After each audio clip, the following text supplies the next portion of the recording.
Wow, if I thought last week's episode was hard to review, get a load of this thing. Chris Chibnall, it's great to have you finally with us. 2 good episodes in a row, and the fandom seems to be the most united I've seen it since 2017?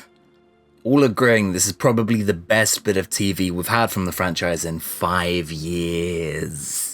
And that's not even presumptuous. I think maybe I prefer Praxius or Demons of the Punjab. The fact that it shot right up there is well earned, because this is just solid Doctor Who firing on every cylinder.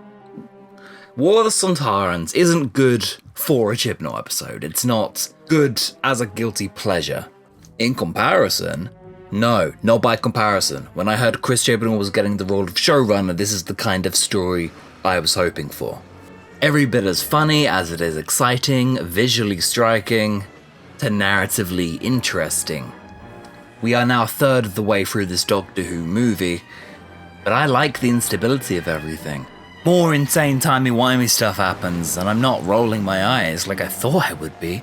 I'm pausing the episode to rant and process. And that's because the energy is there in the episode. Jokes land, stakes work. The action packs a punch. Hell, when Carvanista comes in at the end, I cheered so loud I may as well have been in Avengers Endgame on premiere night. Episode 2 doesn't have the luxuries of the first one. Chris Chibnall's good at establishing a story. He seems to be a writer who loves setup. No comment on how good he is at resolving said setup. But with the same frenetic pace, it's also a more grounded episode than last week. We have 3 separate stories where our cast are split up and have to engage with Doctor Who basics. The intercutting is effective. There's still 3 different episodes. A historical, a present day, and some hard sci-fi.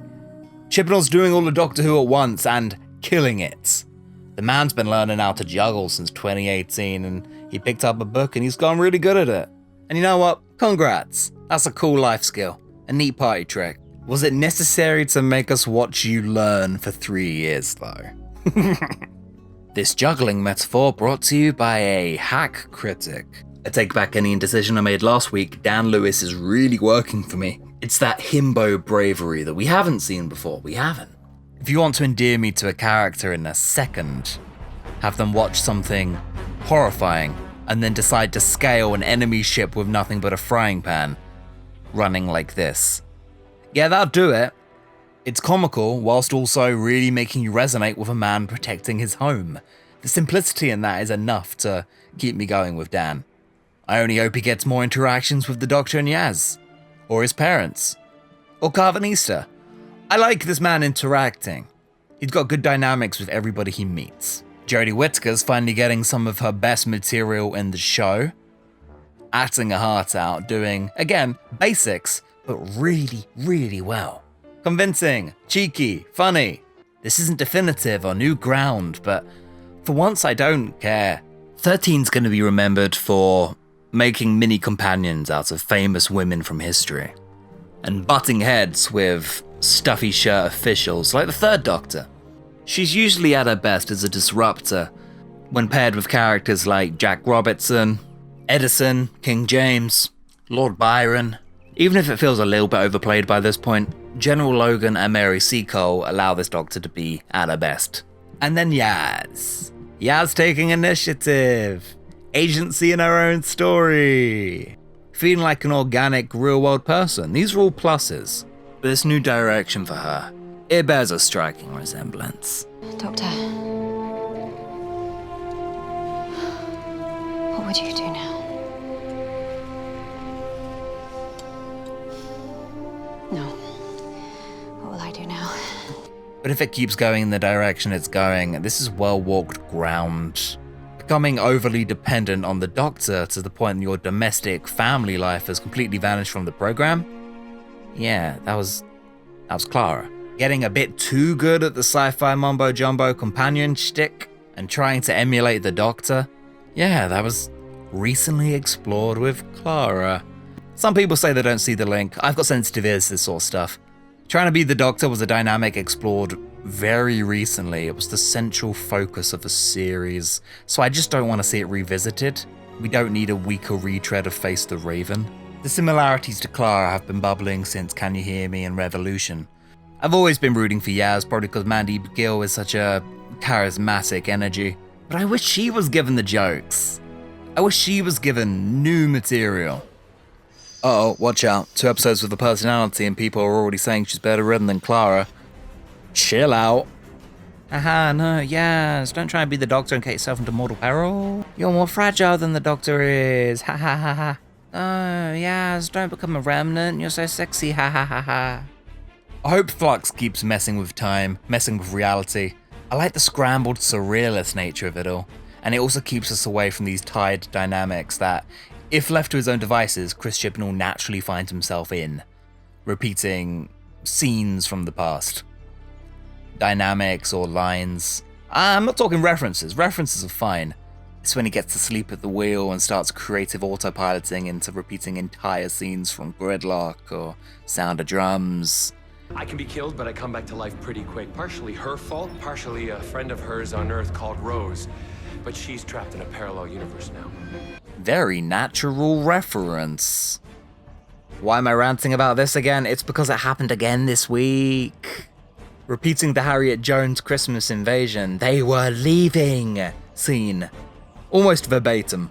Very strange, especially when the context of said scene doesn't even really work. It's like he's trying to replicate something from the past, but not taking into account why that scene happened. If Admiral Artilleryman didn't blow up Sontarans, the Doctor would have actually failed in this story. It also bears reminding that the Doctor's plan before that point was to fill their lungs with poisonous gas. Yeah, it's tiptoeing into arachnids in the UK territory. This time it was going a mile a minute, so maybe he didn't pick up as much. We didn't have as much time to ruminate on it. But I'm just thinking, keep going, on to the next thing, on to the next thing. Don't focus on that. Keep Chris busy, so he doesn't give in to his worst behaviours. That's what all the Sontarans is. FLUX does seem to be an overnight transformation of this man's work, but I still think it's really recognisably Chris Chibnall writing. Next episode looks like a Timeless Child mini, and it doesn't look like the location hopping is going away anytime soon. Great, I love that stuff from the man. Is this probably the best representation of the Sontarans? Getting to be a fleshed out culture, with real menace but also real comedy in there. I wanted to ride a horse. And that's the formula, right? Not really adding anything new to them, but doing them justice all the same. I think I'm going to be saying that a lot over the course of the next 4 episodes. Chris Chibnall isn't a writer with much to say. Never usually has much to add to the series, but his unique, distinct vision is instead about the form that these episodes take. And now that it's starting to work wonders for him, I'm learning to appreciate that. Influence-wise, Sontarans have kind of been defined by their first 2 appearances. The Time Warrior is a really funny story if you go back and watch, with so much personality crammed into a prosthetic alien design. Lynx is probably the best classic series villain.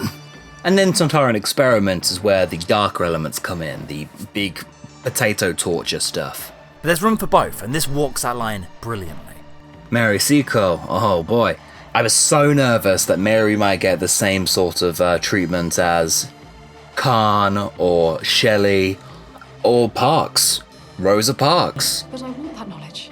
But don't take it away. Please don't take it away. Questionable treatments, whether either wet blankets or treated like props, never actually getting to meet the character, the woman themselves. Mary was the best part about this. No mind wipe needed here, she was a player of her own, could keep up, had a real kinship with the Doctor that I hope people don't overlook with the 100 other great things in this story. And that's part of it.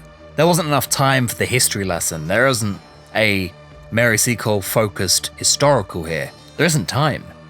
With this, I kind of now see what Chibnall may have been going for in Spyfall, where you introduce historical figures to help propel the plot along. It's certainly different, but this is the first time I've personally enjoyed it.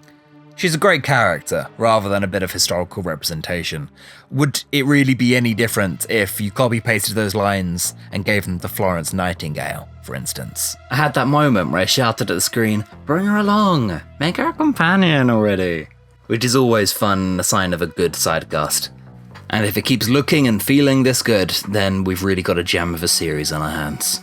There's some messy minutiae in there and stuff that a script editor probably should have clocked. Like, why didn't Yaz and Dan just get time flux spirited away at the very start? Where did the historical mole man get to? Sontaran charging is technically a plot hole, but who cares? And it makes me realise there was a reason I gave last week's the benefit of the doubt. 18. This is the same stuff and the same guy we've been getting since 2018. It's not a radical departure. It's just that he's filled the space with more likeable, organic characters, funnier, more palatable dialogue, and giving it all a pulse. You can say a lot of things about the last 2 episodes, but was it ever meandering? And if all of FLUX is just a blitz, an absolute plot hurricane, I don't even think you'll catch me being picky with the little details. Bring on next week.